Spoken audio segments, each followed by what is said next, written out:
Welcome to the Tom Style Show. Thank you, folks. Thank you for joining us. We really appreciate the support. Thank you, thank you, thank you. Today, we're so excited. This is a dream come true. We have Louise Ge all the way from Shanghai. She's flown all the way down here for the show, plus other things. But so she's with us. You know, I know her for many, many, many years.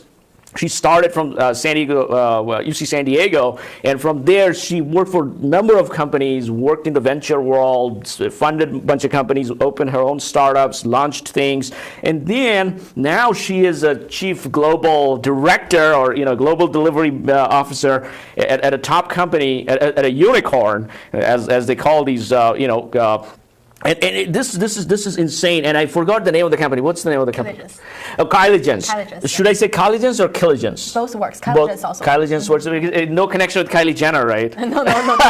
Then let's just use Kyligence. So this is not connected to Kylie Cosmetics. This has nothing to do with Kylie Jenner. This is this is just Kyligence, and this is a database company, high tech, PaaS, platform as a service company. So she's working there. She's flown here to help her fellows engineers, talk about strategy, things like that. But the reason it's very important is a lot of young people, they watch the show and they want to see, hey Tom, you bring in a lot of startup founders that already got funded, things like that. Can you show us somebody who has started just like we're starting, and can you show us the path? Mm-hmm. This is the place, folks. You got to tune in. This is the place. She can help you. She can get you there. But before we go any further, Louis, we're going to start from the beginning. Mm-hmm. We're going to go with your story because people connect to your story more than anything. So, tell us a little bit in the beginning, because you were an international student in the U.S. Yes. Currently, you're living in China, so you have both cultures kind of combined. But while growing up, did you always want to come to the States? What was the thinking like? So when I was first of all, I want to thank you for inviting me here, and it has been 4 years. Yes. Since we last met, and yes. But things doesn't change, right? Yes. I've been waiting for coming back to the United States just to a lot of memories just to bring up again. So if we talk about the story from the very beginning, it will be like I came to the United States in 2011. Wow. Okay. Just for my college at UC San Diego. So the first tag was very obvious that I was an international student. Yeah. So as an international student, I think it represents a lot of people in the United States. Yeah. Like a lot of people, they come from different countries. They want to learn different things, meet different people here in the United States. So that was one of my decisions I made in high school. The purpose is I want to be exposed in a different environment, different culture, to see the world and have a chance to experience changes. Basically, just step out of my comfort zone. Because of course, like in Shanghai, in China, it will be my country and the culture I will be familiar with. But I'm not sure what I'm going to face to and what kind of culture. Actually, I had no idea. No idea. I remember the visa officer asked me, "Why you choose San Diego for the place?"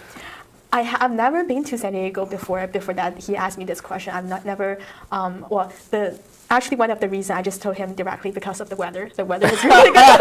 Oh, wow, that's a perfect answer. Yes. I know I want the United States. Yeah. I know I want to have a really good life in college, right? Yes. Because that's one of the most important time in your life. You have to build all the good relationships. You have a lot of friends, and you are no longer a high school student. Yeah. It's a college student. Yeah. So things change, and then I know I need to start from good weather place, Yeah. And of course, UC San Diego has all the UC environment. It has good resources for the knowledge, for connections. So I chose to came to the San Diego, and it proved that it will be one of the really good choices I made. So that's a wonderful answer. That's beautiful. So San Diego, it's a dream place. Yeah. People go there for surfing, things like. I lived in San Diego, and I wasn't surfing. I was probably studying. I was probably a nerdy person. I was at the Geisel Library. I think the UC San Diego Library, because a friend of mine used to go there, so I was there many times. One guy asked me, so do you surf a lot? I'm like, no, I don't surf at all. He's like, then why are you in San Diego? Like there are many reasons for being here. I'm like, what the hell is going on? That was the stereotype, right? This is like, what are you doing here?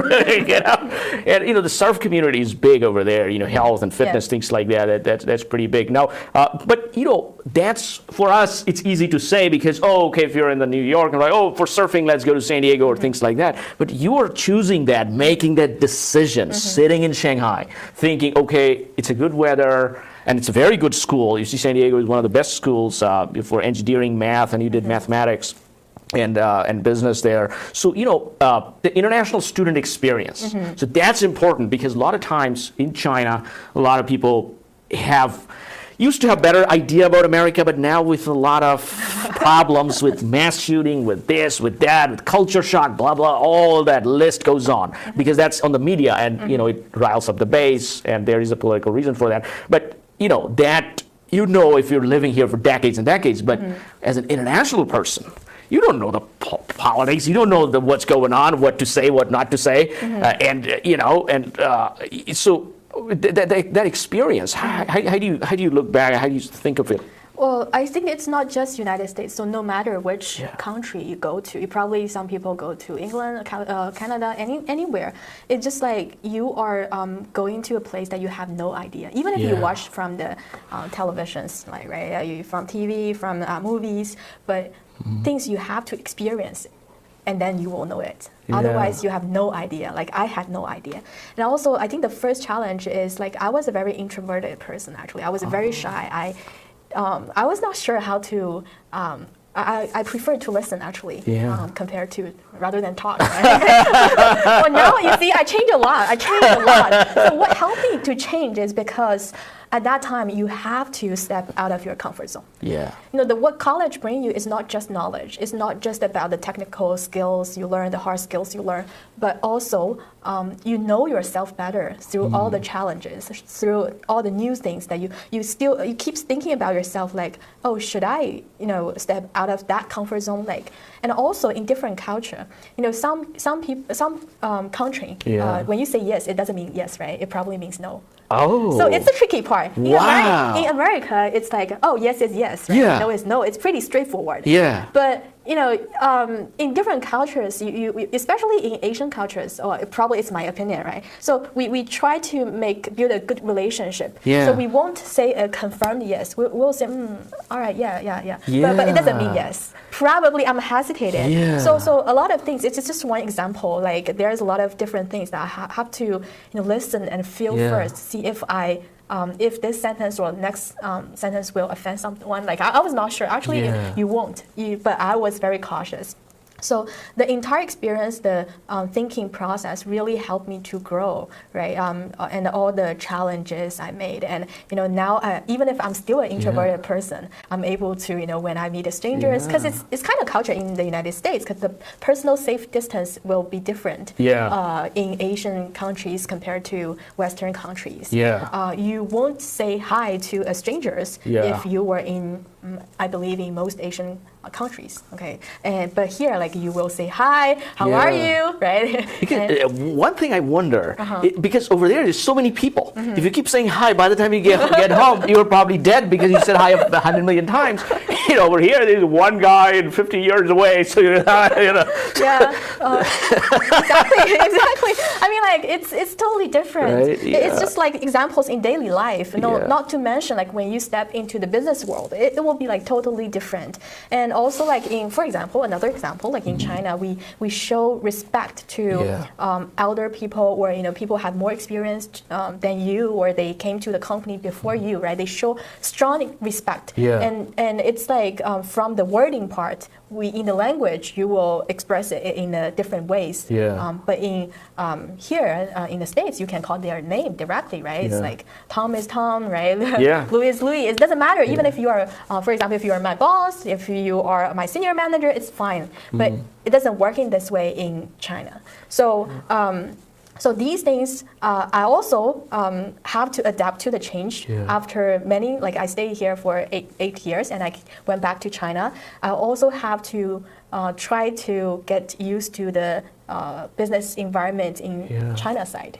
Yeah. So I have to constantly step out of my comfort zone. Once I get used to the American culture, and then and now I'm trying to go back to China. I was like, hey, I'm not sure. Like, what will be next sentence? Will it be offensive, or should I show more respect? Yeah. The boundary is always vague to me.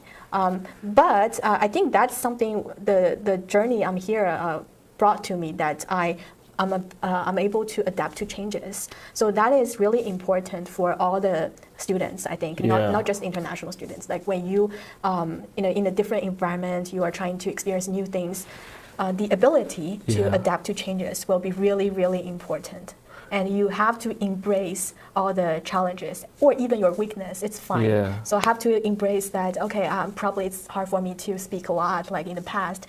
I accept that, and then I just tell myself that it's okay to be introverted. It's fine. It's no problem. That you have to try. That you can talk to people. It's fine here. Yeah. So that is really, that brings a lot of changes to me. And now I'm here, like, it seems that I'm not that introverted anymore. You were, if you didn't say that you were introverted, I would be like, what is she talking about? Is it a different Louis, or who is that? What's going on? This is so interesting. I was very introverted as well myself for many years, because I never paid attention to classes and things happening. I was like, that makes sense, things like that. But then I realized, okay, now I got to get out of the comfort zone, which you mentioned, getting out of the comfort zone, and then adapting to the people. Now, the important thing here is over here, bosses or anybody kind of equal. The equality is there, which I like. I'm like, oh yeah, that's fantastic. That's fine. Everybody equal, all good. But then when I have a lot of employees from mainland China and other places, and over there I interact, I feel a little better, because they show a little more respect. But somebody said, Mr. Style, would you be... I'm like, nobody ever said that this politely, but I'm like, wow, that guy should get a raise and things like that. But probably he's just doing basic thing is in his day-to-day way. He's like, okay, just be respectful. And so the difficulty, I think, a lot of the Chinese students, let's say they come in, let's say they get used to that, the U.S. style. Okay, hey, Tom, how's it going, blah, blah, blah. And then they go back, and now they have a boss that's Chinese and large company. So how do you do that? Do you say, hey, Tom, or Bob or something, or you say, oh yes, sir, thank you, sir? How do you do that? So I was really cautious about that. But when I chose my boss, there are two tips. Like, at least for myself, like I was thinking from the two perspectives, like what kind of job I should choose. Like at the beginning, like when I went back to China, two people will be very important to me. One is the direct manager. Yeah. Because that he or she will decide your daily life, what will be your working style, right? Because this person will be the key person to manage your work. And if anyone can bother you at night, probably this will be the person. Yes. And the other person is the CEO of the company.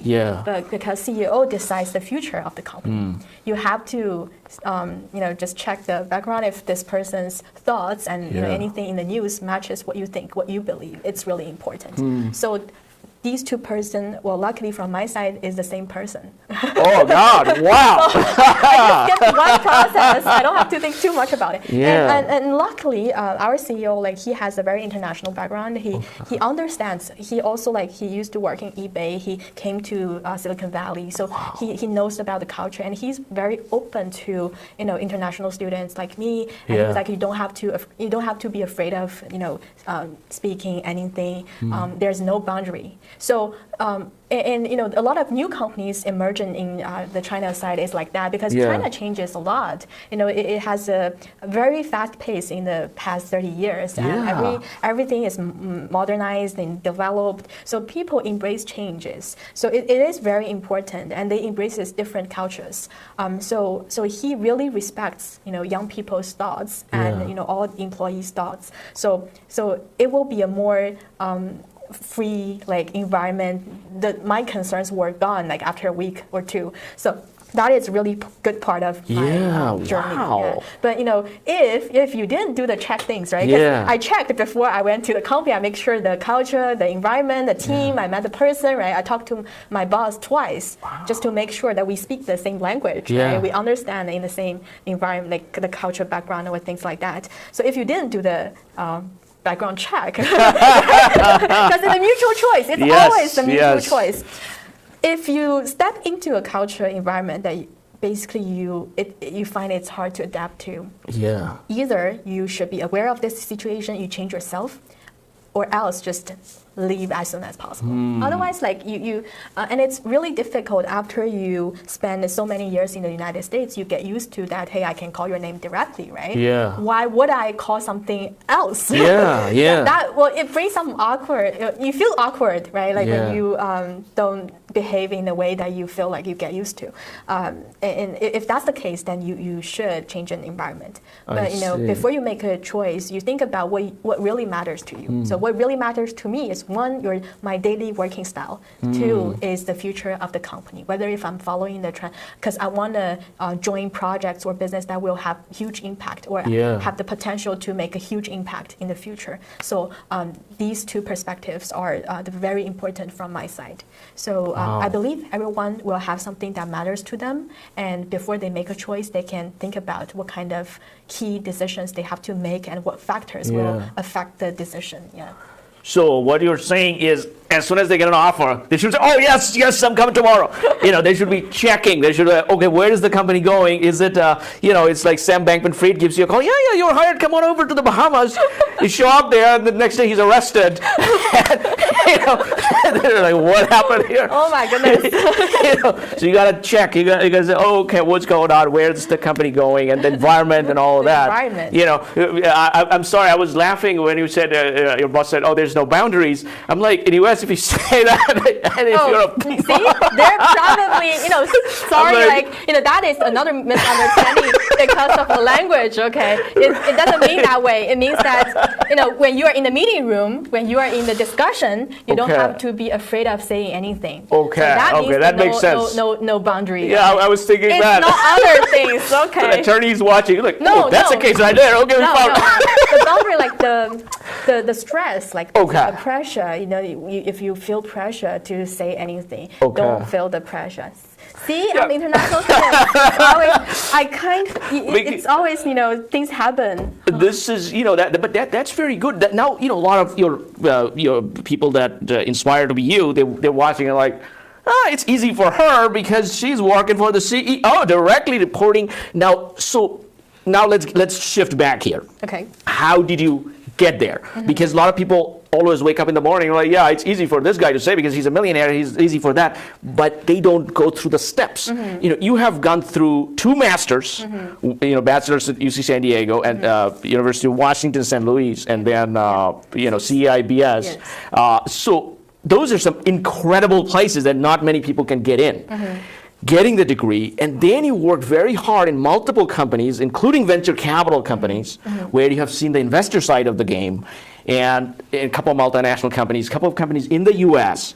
So after all that, that's when that job came in, where you were directly talking to the CEO. But if you said, "Oh, I just graduated, let me work for the CEO," why don't that probably wouldn't go very well, right? So now, walk us through the career path, the choices you made. Why did you choose a certain way? And what went right, what went wrong, and how could someone follow you? Well, as for an international student, it's always been a challenge to find a position or a full-time job like here. Because of a lot of regulations, because of, especially if you are not a STEM major student. Well, I was STEM major students, luckily, but, for other people who are not in STEM, it will be more challenging. So what I've been always trying to do is to gain more experience and get myself exposed to the real world experience. Like even if I got sounds like I got 3 degrees, right? But I've been constantly working in different companies, even if I was an undergraduate student, graduate student, or an MBA student. Those experience accumulated, and it really brings a lot of understanding of business. So one of the experience I had, I used to help companies to hire a lot of engineers. Yeah. Those are developers, and I feel that for all the students, they actually have no idea what they. One of the questions I believe everyone will get is what will be what do you think you will be in 2 to 3 years? Yeah. And what is your career goal? Like what do you think about your career path? They have no idea. Like I know some answers they are trying to give based on like uncertainties, right? It is fun. It is fun. But like if you experience the world, at least you know what you don't want to do. Yeah. So that is the first thing. You probably cannot find the right answer right away, but you are able to find something that you don't want to do. So that is the first thing I realized. Okay, I'm not the person that I know at the beginning that I want to be a lawyer, I want to be a doctor. I'm not that kind of person. I believe a lot of people are like me. So, but what I'm sure is that I don't want to be in this position. I don't want to be in an environment like that. I don't want to have a conflict in this way. So these experiences are really important. And later on, I figured what is my advantage. I believe everyone should, basically what you are good at. Everyone will have something that they are good at. Yeah. So what is my strong point is that I understand both China's culture and the US culture. And it's what my experience brought to me. So later on, I thought no matter what I do, I really want to build a bridge and help the company, global company, to localize in China, or help the China company to go global. So it matches. Everything matches. Wow. So you have this international perspective, right? You're because as an international student, sometimes it feels like a disadvantage, but knowing other cultures, other languages, and understanding another language kind of helps you to get familiar with things that the natives they cannot really figure it out because they're so used to their country, and this is very interesting. And then since you worked in different places, now you have hired engineers for different companies. They worked in Fortune 500 companies, right? So these engineers that you hired, what are the qualities that you kind of look for? Because technical qualities, sure, a lot of people have it, but outside the technical stuff, what are you looking for in a candidate? I think one is attitude. Okay. Attitude is really, really important. When you talk to someone, you can feel it, whether if he or she is excited about this opportunity. Because I understand, when people are students, they try to apply thousands of applications, right? And once you apply for thousands of job opportunities, you cannot remember which one you apply for, right? Yep. And you probably get tired of interviews also. Yeah. So whether if you spend time before you take the interview will be really, really important. So I will ask why you chose this position, why you chose this company. Yeah. What do you want to gain from this position? For those basic questions, you will be able to hear their answers and whether if they did the research. Wow. That's what I really care about, because if you spend time, it means that you care about this opportunity. Yeah. And if you care about this opportunity, at least you will treat it carefully, right? You will, it's precious to you. If you didn't do any research, actually, I can feel it. It's kind of obvious. Yeah.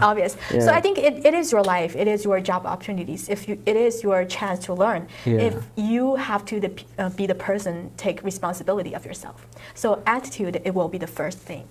And also, because it's a technical position, it's for developers, a lot of people are trying to prove they have strong technical skills, right? They have very powerful technical skills. But what I will ask is about your past project experience, but not just about your technical achievement. But I will ask, what was the project scope? Yeah. Do you understand the purpose of the project? What did you achieve? And don't tell me about the technical achievement. Just tell me what will be the value to your team and to your business, to your department. Because that is what your manager will care about. Yes. Right? And your senior manager care about, and eventually CEO care about. Yes. They always have the strategy hidden behind the real tasks, assignments. So this, the business understanding, it's probably a higher level of standard when I try to hire technical people. But if they have this one, that will be a certain plus points for them.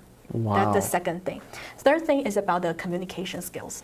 So by saying communication skills, it's not just because it's not just saying like speaking. Yeah. It's also like understanding. So second, like when I talk about the second points, like whether if they understand the business, they also include that whether if they can communicate, they are able to understand what other people are trying to deliver, right? These are really important because we work with the business, we work with our clients. We know that they don't choose the people who have the best technical skills. They usually they choose those ones who have good technical skills with great personality, with great communication skills, right? And if they understand the business side, oh wow, they will promote it eventually, right? Because they know they can empathize with their senior managers. So that is really, really important. And those three things are those key points that I've been constantly looking for. And I believe no matter what kind of positions students are looking for, these are the key things that will get them success. Wow, that's a beautiful answer. This is fantastic. This is like gold, huh? You're providing liquid gold. So one of the things, one of the things that managers look for, from the candidate's perspective, the candidate is thinking, oh, I'm going to show I'm technically a genius. I have the technology all covered, right? But when the manager is looking, the manager wants to know, can I trust this person? Yes. Right? Can I trust him with the work? Is he telling me the truth? Or is he going to figure it out? Or is he going to just sit there and say, oh, I didn't know, right? So a lot of the times it's, as you mentioned, how much you care. Do you care about the job or you're just technical and you don't want to care too much? Because a lot of the times I have seen very high-flying startups that they started hiring, they got funded millions and millions of dollars. They were, oh, we only hire top-level geniuses because we saw it in the Social Network movie, how they hire some hackers and all that. Then they have a very bad culture that these people start to bring in because they are ready to break things. And it's fine. That's perfectly fine for companies like Facebook because they can provide an environment for a hacker to break things. But with a few $1 million, you cannot probably provide that. So you need people that can understand the culture, may not be the top, but they have, at least they can grow with the company, right? Because, so one of the things I see, and you have seen this a lot, in America, like in Silicon Valley especially, people work for a few years in Yahoo, they go for a few years in Apple, they go for a few years in Google, they go, they're just job hopping all the time. Not right now that much because the recessionary action going on, but before that they used to do that.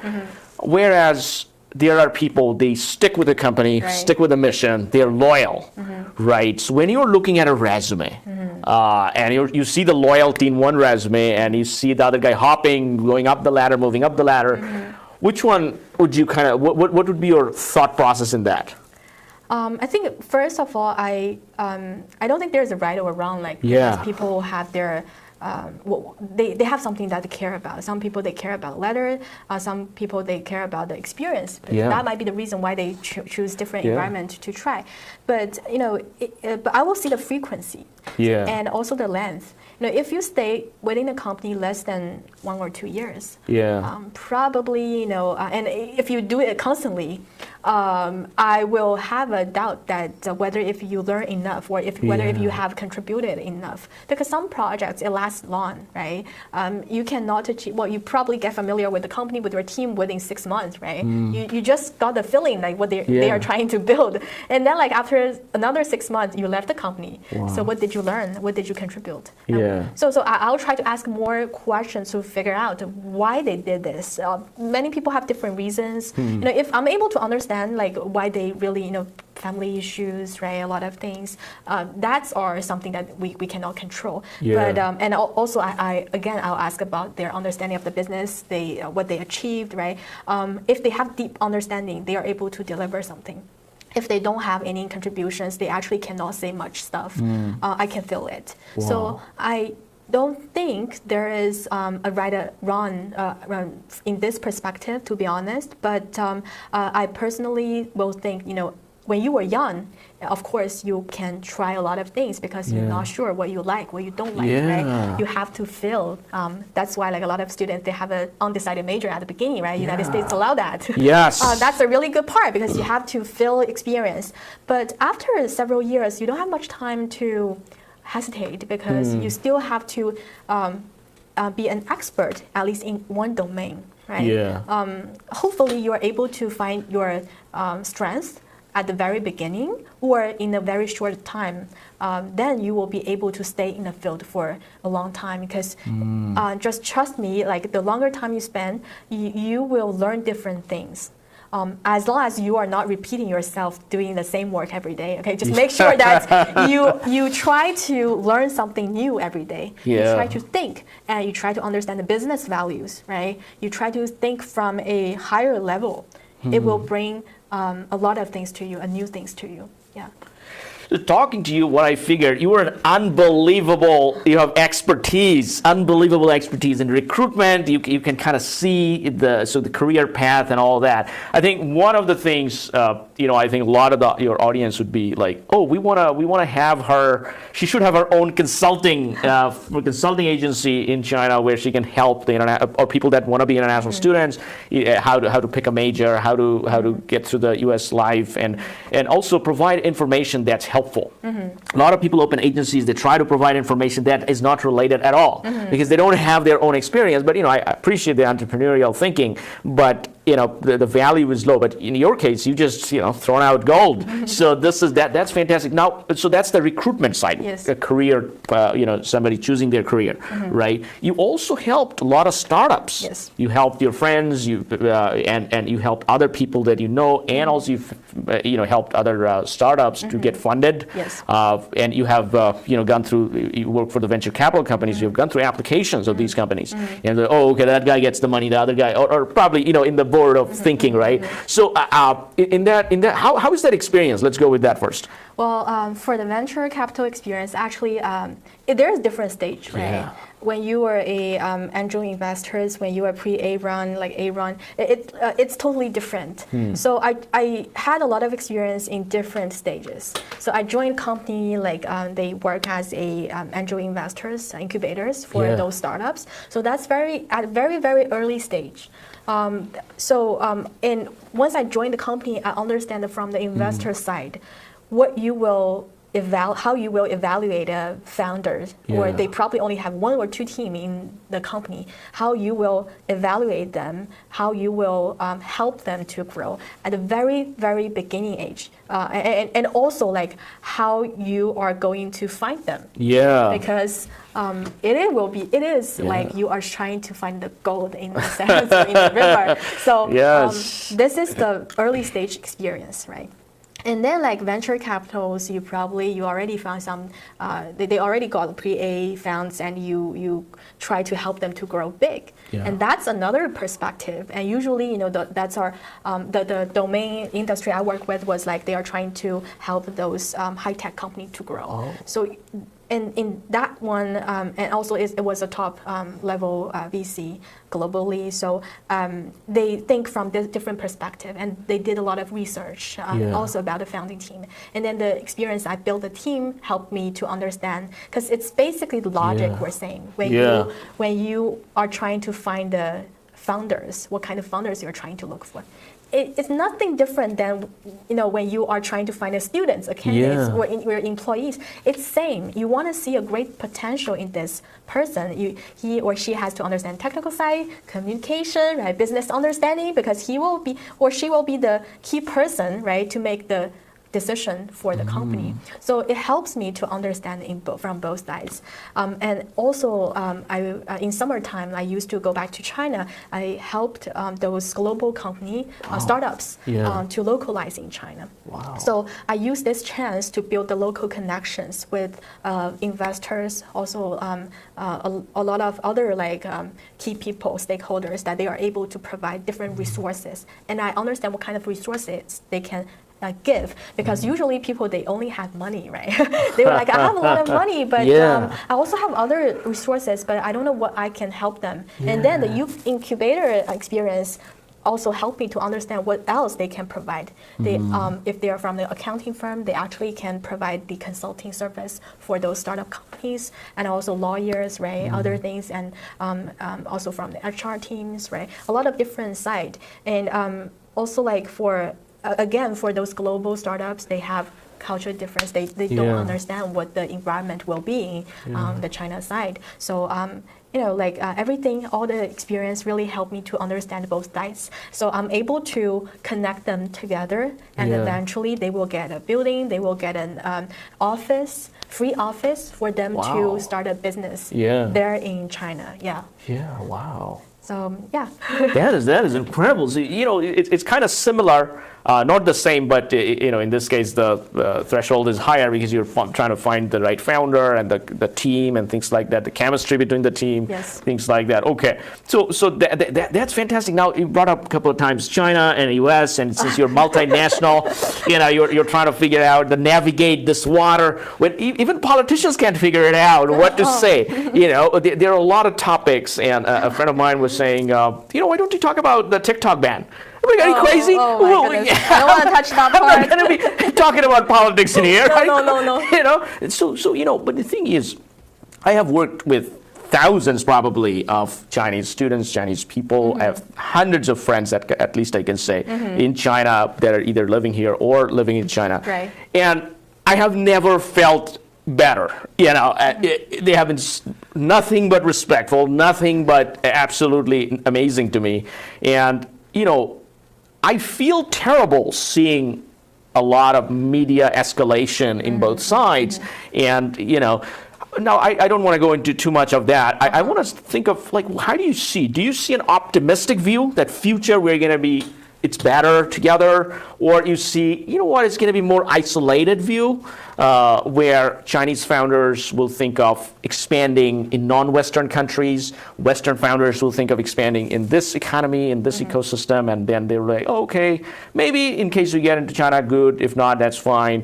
Is it going to be more of a segregation economy, or it's more like, oh no, let's go, Well, personally, I really can't make that prediction. Okay? That will be a huge topic. That's not decided by one person. Okay, but what I can say is, when I watch television, it's not to mention the political side, but also just daily life. Right? Yeah. I understand that sometimes we are talking about different things. Yeah. Even if they feel that they are discussing regarding the same topic, like for example the boundary, right? But we are talking about totally different things, but you never know which word and the expressions, and you have no idea that there will be a lot of misunderstanding behind the words and expressions, because we do not grow up in the same culture, because there is always culture difference. And even if, as for me, I grow I spend a lot of years here, I understand, I'm able to empathize, but you need mutual understanding. And I think Asian cultures, it lasts a long time, but it's not exposed in the university, in the college here. Actually people don't know about those culture. From the China side, it has really it embraces changes, embraces diversities actually. So I'm optimistic regarding this. Yeah. So I don't think we want anything bad happen. Yeah. We just want a peace and love. So that is one thing I'm sure about. Yeah. And another thing is the misunderstanding. Even if we are saying we are sitting on the same table, we are discussing the same topics, we are trying to solve the problems together. Yeah. But probably there is still misunderstanding behind a lot of expressions. Yeah. So that is something that I feel like when I see people are chatting from different cultural background. Yeah. Yeah. So that's really challenging. No, that's a very politically correct, perfect answer. Unlike Bill Maher's politically incorrect and all that stuff. So okay, that's a great answer. So you're very optimistic that we can work together, things will be better tomorrow. So one other thing, a lot of people bring up, and I think 10 years ago, if I was even thinking about it, that would be insane. 10 years ago, we were like, we want to be global. It's going to have multiple offices all around the world. We're going to meet people. It's, we're going to go visit that country. It was this globalization mania, right? People all over the world want to go, and people all over the world want to come. And it was that beautiful thinking. And then now people are like, no, we should be just segregated. We should be very, close down the borders, very, very secluded, and live in your own house kind of way. And in your thought process, from what you have seen navigating both the cultures and other countries in Europe and all these places, what do you think is better for the world? Well, we all live on one planet, right, on this earth. So, and for me, like based on my experience, you have to step out of your, world to understand. At least you are able to understand what other people they're thinking about. You're able to empathize, right? Like you are able to listen, right? You have to experience first. You won't be able to understand like at the beginning. It takes time for you to understand the other side or other countries or other people. It takes time. Yeah. And when you have a conflict, right? I will start to think why the conflict is there. Yeah. Is it possible for me to change? Because it's difficult. It's always difficult to change the other side. Yeah. So what I will think is it possible for me to change? Probably, should I change the expressions? Should I change my way of speaking? Or is there any misunderstanding behind the conflict? So I always believe the first step is to step out of your zone. Right? And then you will be able to understand each other. Otherwise, once you stop talking with each other, you refuse to enter the other people's world, you will never understand each other. You will never, it's impossible. It's just impossible. Even if you step out of your zone, it still takes a lot of time for you to understand. Not to mention that you were like, oh, I just want to stay here, and then then you lose that chance to see the diversity and like experience, like know new friends, right? Like meet new friends, and you just lose that opportunity to try different things. Yeah. So, okay. This is for the first time in my entire life, I have seen women saying, to understand the other side. This has never happened. I don't think it has ever happened. I have never experienced that. I don't know, but generally it's men is like, okay, whatever you say, that's perfect. Oh, that sounds so good. That is the best thing ever. But by the way, if you say like whatever you say, it's fine. It means that you refuse to understand. Oh, wow. Means, right? If you try to understand what other people are thinking about, you would say, probably I have a different opinions with you, right? Yeah. But please just tell me what you are currently thinking about. I will try to understand, or I will try to tell you what I was thinking about, and then let's discuss why the conflict is there. It's not like, hey, whatever you say, it means that the first step, the attitude is wrong. Oh, wow. We need to hire you as my therapist. You'll be the therapist. That's. I think if your boss is listening, he's going, oh, wow, we never knew she's that good in therapy. He's becoming an American therapist. Because in what I do is whatever they say, I don't listen zero. And I say, oh, wow, that's an amazing idea. Yes, that's perfect. So, I never listened to anything. And now it's like, oh, yeah, that's the problem. You not listening. Yes, listening is the first step. You have to listen. You are not like, I don't care, right? Like, whatever you say. Yes. Another cultural difference. Chinese people usually drink hot waters, right? Oh. And it never happened here. You go to the restaurant, only in Chinese restaurant, they will give you tea, right? Yeah. But in other restaurants, it's like iced water. You will never see this in China. Like, if you have a chance to travel to China, you will never see a restaurant to give you an iced water, because in Chinese culture it means that it will hurt. Well, people has the feeling that it will hurt your body because you have to keep warm. I have no idea about the scientific rule behind that, but like we get used to like at least warm water. But have you heard of warm water? No, I've never heard that. When I tried to get a warm water in the restaurant, everyone was like, "What is the warm water?" Like I was like, "I put the ice water with the hot water. What is the warm water?" Okay, room temperature, like right, but it's a huge cultural difference there. See, it's like in your daily life, you cannot feel this, right? Because over here they give you either water, room temperature water, or ice water, right? And a lot of times the Chinese people or Asian culture people, they say, no, I don't want water. So I'm thinking, what's wrong with them? Why they don't want water? So now I realize, because for me, I'm thinking they want to be dehydrated or something. There's some part, But now I realize what it is. Now and the tea, right? The warm tea and things like that, right? Hot tea. Hot tea, yeah. There's no warm tea. So that's always hot tea. Okay, if you get warm tea, it means that they already like it has been waited for. Oh wow, this is perfect. You are a good teacher. You know, if anybody needs correction of the terminology or something. I mean, it's just because in my daily life I feel so many things because I understand both sides, right? Like after many years in the United States, when I went back to China, I was like, please give me an ice water, and people were shocked. So, don't drink ice water; it will hurt your body. And I was like, and then like now I spent 4 years back in China, right? And then I got used to the ice, like warm water again. Warm water again. So I've been in this changing environment. It's not just the wording expressions. It's also about drinking, right? Like also like all like daily life. Everything is there. So I'm always thinking. so in the daily life, like right, in America a couple years ago, you have seen that Me Too movement. Yes. Right. Yes. It's like powerful men, usually older, bald men, something like that, and they're influencing their assistants. They hire assistants and things like that. But back in the days, our idea was, if you have money, if you're successful, then you hire an assistant, and you have a good time, and especially if you're in Hollywood. But now. No. Even if you think about it, you're dead. It's over. Your career is gone. So this is, how about China? This is hard for me to say, right? It's just because sometimes when I'm able to understand both sides, and then it's really hard for me to say from just to stand from one side to think about things.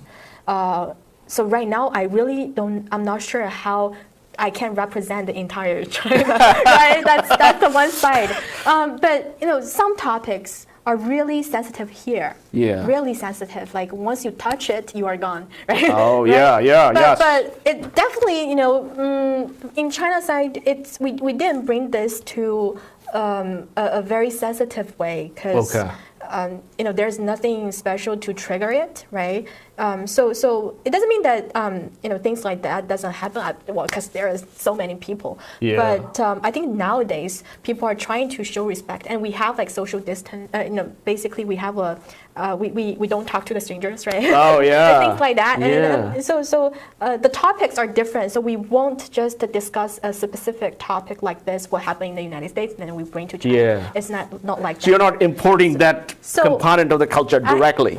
So Me Too is not there in China. In China, I love that. Fantastic. Right. So I'm not sure like how they think about it. Well, some young people they know about it, right? They definitely will talk about this. We talk about the rights. We also talk about because of the internet, like everyone knows. What are the age group of those people?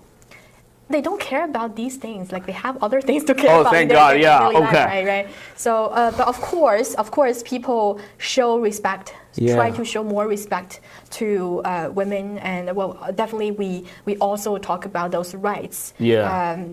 People are changing, or people when you discuss this, people show more respect. Yeah. But it will not be probably I don't know. It's just my personal opinion that at least it will not be a Me Too, similar things here in the United States. I think here, because when there's Me Too, I was not here in the United States. Oh, thank God! Wow. I'm not sure how big was. Everyone was talking about this, right? It was it was just the Twitter, right? The Twitter world. Yeah, I saw that in China, but it's a little more controlled, and we are able to. Let's not mention this. We are able to. So this is fantastic. Now. So navigating both countries, navigating both cultures, running multinational companies, things like that, you were all over the place, right? So how do you see the students that are growing up in China right now? Because China is very focused on STEM major, right? A lot of engineering students, a lot of technology students. What are they kind of thinking in terms of do they want to go global, all over the place, be an engineer somewhere, learn things, go back? Or they're like, no, we already have a number of multinational companies here. We already have an industry. Let's compete. Let's stick to the system, move up the ladder, things like that. What's kind of the mindset over there? I have a lot of friends that they actually have different personalities. So they do care about different things. Like, for example, one group of people, in China, again, go back to the culture part, because Chinese people, they're really bounded to their family. Yeah. So family is really, really important in our culture.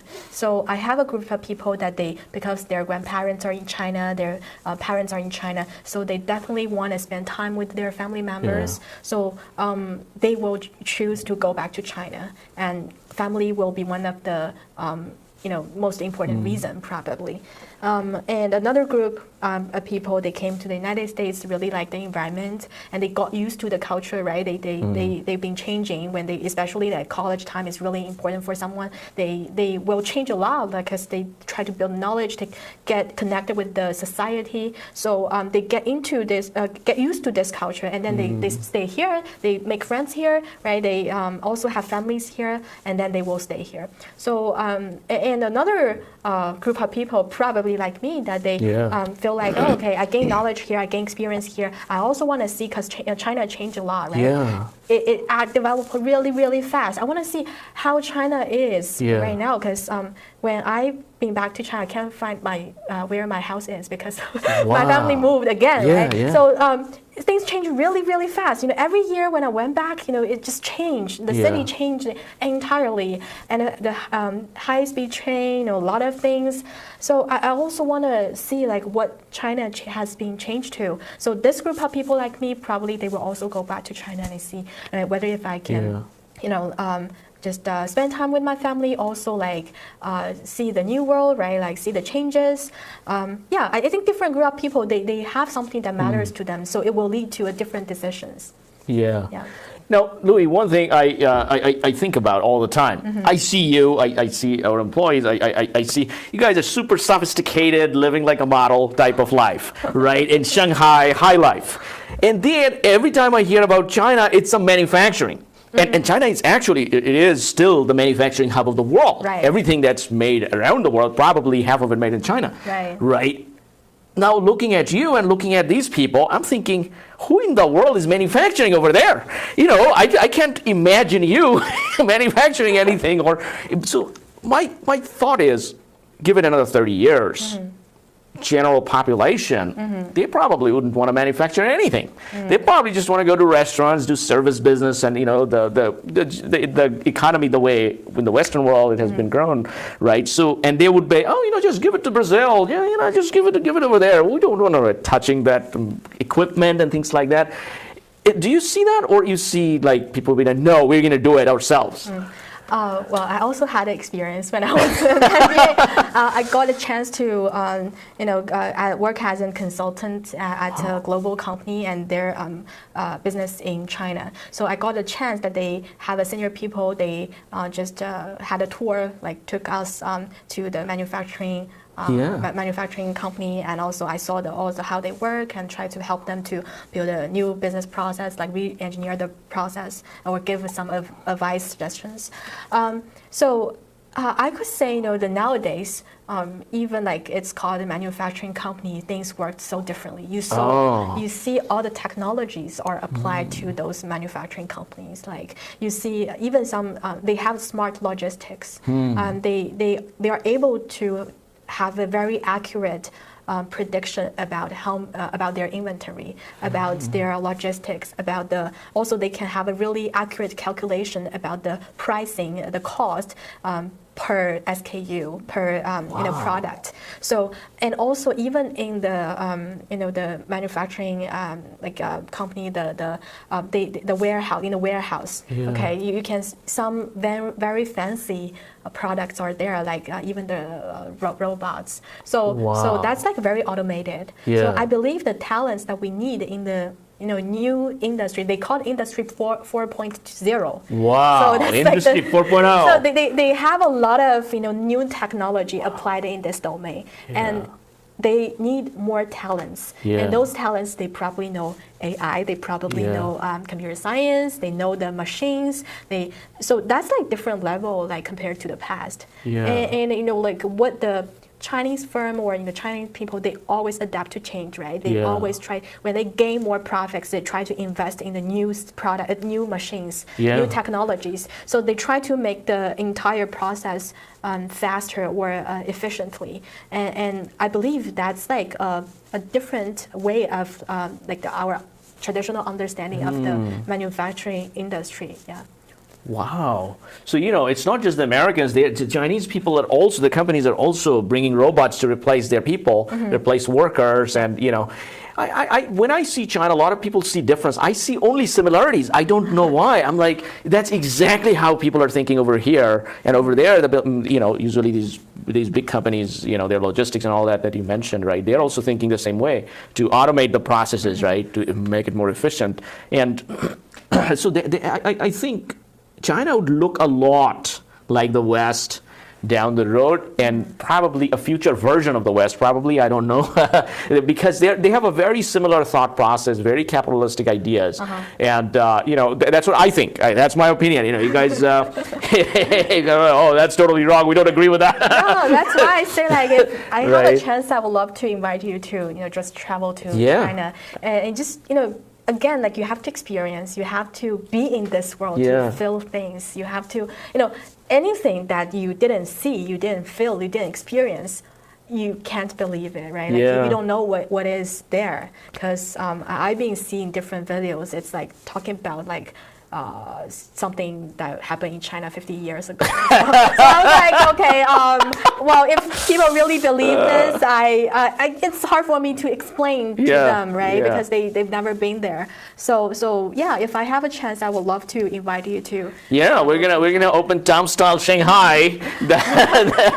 Yeah, I would help you localize your business. Yes, localize. Edwin Shanghai. That's Edwin's like, Tom, we don't want to go back. I like the life here. A 2 weeks travel is two weeks travel. Trip is fun. So, Luyi, wow, you have given us so much insight into the culture. You have given us so much, things that we can think about, fodder for our thoughts. So now, help us to close it down. How are you thinking? What advice would you be giving to a young Luyi that's growing up, or somebody who wants to be like you? Somebody who wants to build that career, because you're super young, and at this age, what you have accomplished, I'm like, what is happening? This is like growth on steroid going on here. This is what is happening here? So how can somebody do that? How can they follow you? I think first, again, I think you have to embrace all the uncertainties. You should take all the uncertainties as opportunities, as chances to you. And embrace your weakness. Don't think about your weakness. Think about your strength. Everyone has their weakness. You don't have to be a superhero or super, man, woman. It doesn't matter. Like, what you really want to do is something that you are good at. You have to figure it out.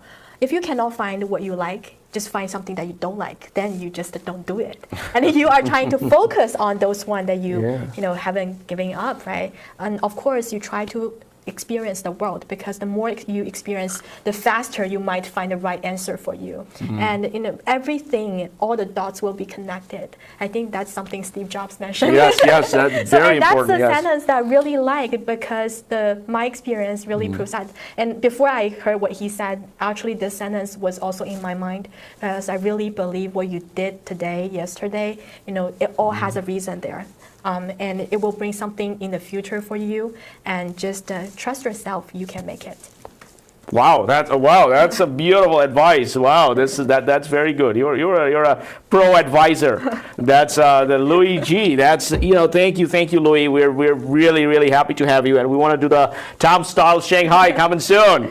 And we want to experience different the culture through your eyes and all that. But thank you, Luyi. Thanks. And by the way, where did you get your nails done? We love to do from nails Shanghai. From Shanghai. Wow, look at that. I'm like, wow. Every time I have seen your nails before, I'm like, wow, where did still happy? Like, you have different styles on your nails. Yeah. Probably you can also have a try, right? Yeah, I gotta get. I'm waiting for Shanghai nails done. That's my goal. But thank you, Luyi. Thank you. By the way, folks, please do subscribe. Thank you. Thanks.